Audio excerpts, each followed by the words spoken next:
Being one is perhaps the most fascinating age to be human. I mean, you're just figuring out so much all the time. Like the fact that you have ears that you can pull, but they don't actually detach from your head. Or that if you yell really, really loud, all sorts of people will come running towards you with love to give. But most intriguing, from my perspective, is how kids at that age discover the world not by sight, but by taste. Now, I happen to have a lovely daughter, Cecilia, and if you place a newspaper anywhere near her vicinity, she immediately tears it up and stuffs a little piece of it in her mouth. More perplexing, though, and this is hard to understand, is that if you sit her down in a high chair with a cut of delicious roast beef, most of the often than not, she'll just throw it on the floor without even sampling it. What's also incomprehensible, at least to my eyes, is that you can give her the most delicious of foods, let's say Cheerios, for instance, and the first time she tastes it, she spits it out right away. The second time, similar result. But if she's really hungry, and if you really persist, she might eat it on the third attempt, and then proceed to finish the entire bowl. It's as if she's testing not just the food, but your resolve as a food giver.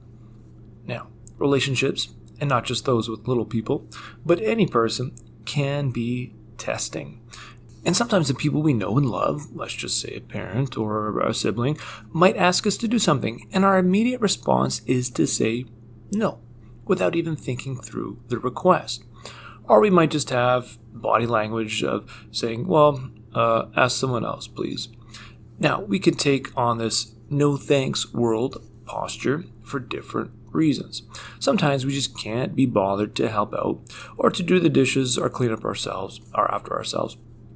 Or we might just have some other issue lurking beneath the surface, and so we don't want to comply. But like Cecilia and Cheerios, we sometimes need just a little bit of time before we come around, and sometimes parents and those adults who really know us well probably know what our answer is going to be at first, but they ask us anyhow, knowing full well our first answer is almost always no. Now, in our last episode, we looked at significant scenes from the life of the Blessed Mary. Now, here today, we're going to check out one of my favorite scenes with Mary in the New Testament. That's the Wedding Feast of Cana. It's only 11 lines long, but I'm going to read it here so we have it in mind as we go along. It goes like this. On the third day, there was a wedding in Cana of Galilee, and the mother of Jesus was there, and Jesus and his disciples had also been invited to the wedding. When the wine gave out, the mother of Jesus said to him, "They have no wine." And Jesus said to her, "Woman, what concern is that to you and to me? My hour is not yet come." His mother said to the servants, "Do whatever he tells you." Now standing there were 6 stone water jars for Jewish rites of purification, each holding 20 or 30 gallons. Jesus said to them, "Fill the jars with water." And they filled them up to the brim. He said to them, "Now draw some out and take it to the chief steward." So they took it. When the steward tasted the water that had become wine, and did not know where it came from, though the servant who had drawn the water knew, the steward called the bridegroom and said to him, "Everyone serves the good wine first, and then the inferior wine after the guests have become drunk, but you've kept the good wine until now." Jesus did this, the first of his signs, in Cana of Galilee, and revealed his glory, and his disciples believed in him. Now, you've probably heard this story before. It's it's the one where Jesus turns the water into wine. But if you actually read it closely, there's all these little details, amazing ones, which emerge from the text. Like, for instance, the timing of the wedding. At the very top of the page, it says, this happened on the third day. But if you add it up with the other days that have already transpired in the Gospel of John, this is actually the 7th day. And what's significant about it being the 7th day? Well, it's foreshadowing. How so? It's a symbol of eternity, of heaven, of the great banquet feast which awaits us. So that's the backdrop to this first miracle. Also significant in this text is that we're told Mary is invited to the wedding along with Jesus and his disciples. Now, the last time we noted how Mary visits Elizabeth, her cousin, and shows her gracious hospitality in her time of need. At this wedding, Mary is also on the lookout and is trying to be conscious of how she can help out So she's looking around to see what the needs are of the people around her, and observes that there's a disaster waiting in the wings. The wine at this wedding is about to run out. Now, why is wine so important in the ancient world? Believe it or not, they didn't have running water, nor did they have fridges, so you don't have a ready, clean, cool supply of water on hand necessarily. You could fetch some from a well, but if you had to travel anywhere, you'd be putting water into a goat skin, which might not taste all that good in the hot Mediterranean sun. So wine was a very important drink because it preserved well and was not hospitable to bacteria and so forth. So wine was a staple and is a well sought after drink that took a significant amount of time and effort to prepare. All this means that no wine would mean the wedding and its festivities would be in grave danger. But Mary knows there's another solution. She has a most unique son, the Son of God. And the text here gets more fascinating. In John's Gospel, Jesus only performs 7 miracles, or he calls them signs in John's Gospel. But there's only 7 miracles that Jesus performs. No more, nor less. But up to this point, he hasn't performed any signs, no miracles. So Mary plays an important role in revealing Jesus to the rest of the world. Now looking more closely at the details, we see that Mary says to Jesus, "They have no wine." Now it's implied that Mary's expecting Jesus to fill in the gaps and to get with the program. Now Jesus' response, a little bit classic here as his son, it's hardly what anyone would expect. He says, "Woman, what does that have to do with me?" Now, if you speak French and you address an adult female, you're likely going to say madame. It's a similar term in Greek, which the translators render as woman. So here it's like Jesus saying, "Yes, madame, why are you looking at me?" Now, it's not quite like Cecilia asking, "Why do you want me to eat Cheerios?" But it's not that far off either. The answer is supposed to be obvious. But Mary knows her son. She doesn't get into bickering and arguing, especially in front of all the guests, but simply tells the people in charge of the wedding, the chief steward, do whatever he tells you.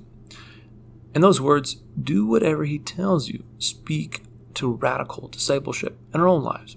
If we truly are attentive to God's word, then Mary, what she's saying here, do whatever he tells you, is most instructive, even if it's not that easy. Now why? Because generally, we don't want to do anything someone else tells us to do. It also takes more than a little humility to actually want to do someone else's will. Moreover, those words, do whatever he tells you, are challenging in the end because they also involve a paradigm shift of going from seeing yourself at the center of the world to seeing God at the center of the universe, and more personally, of one's own life. Now, as far as our story is concerned, Jesus can see what's going on here and gets into the game, though he's mysteriously working behind the scenes. Now, if you recall, there's these 6 large stone water jars for purification at the wedding. They didn't have an understanding of bacteria and germs back in the ancient world. That arises in the 1800s. But in Judaism, like other religions of the time, they would ritually wash on a regular basis. That's why you have these massive stone barrels at the entrances. And the water in there would be absolutely disgusting, with everyone walking in and washing their hands in it. But that's the water Jesus picks. Now think about that for a second. Why not water directly from a well or from a fresh spring? Why not turn that into wine? We might think of that, but not Jesus. He tells the steward to use the barrels. The miracle of the water into wine is really then an analogy for what Jesus does for us. He takes on all of our wretchedness, all of our filth and sin, and transforms us into something new. He makes us into something marvelous and glorious. Now again, what's fascinating in this passage is how Mary and Jesus are both at work behind the scenes. The bride and the groom, for their part, seem to be unaware that the wine was even running low. When the chief steward tells them that the new wine they have is better than anything they've ever seen before, they don't seem to even know that it was Jesus' miracle. They just continue on. In fact, only Mary and the disciples and the servant, those directly involved, seem to know anything miraculous has happened. And this seems very much a reminder of God's grace, which is constantly at work in our world. But if we open our eyes or take the time to count our blessings, we're much more able to see and to be thankful for all that we receive. Now, let's focus here on the question of discipleship. we see three things at work in terms of discipleship: attentiveness, faith, and humility. Now, attentiveness, how so? Well, to other people and their needs. Mary doesn't show up at the wedding and complain about the food or start a mini competition on comparing who looks better than who in their wedding outfits. But she is attentive nonetheless. She's on the lookout to see who is in need. Now, you might not think the bride and groom have many needs at a wedding, since everyone's there for them. Everyone's bringing them presents and wishing them well, and all the rest. So those people who are in need might not always be obvious at the outset. But here Mary gives us a reminder. Yeah, it might be this person's birthday or their party, but we can still be attentive to their needs. Now, the second big thing is faith.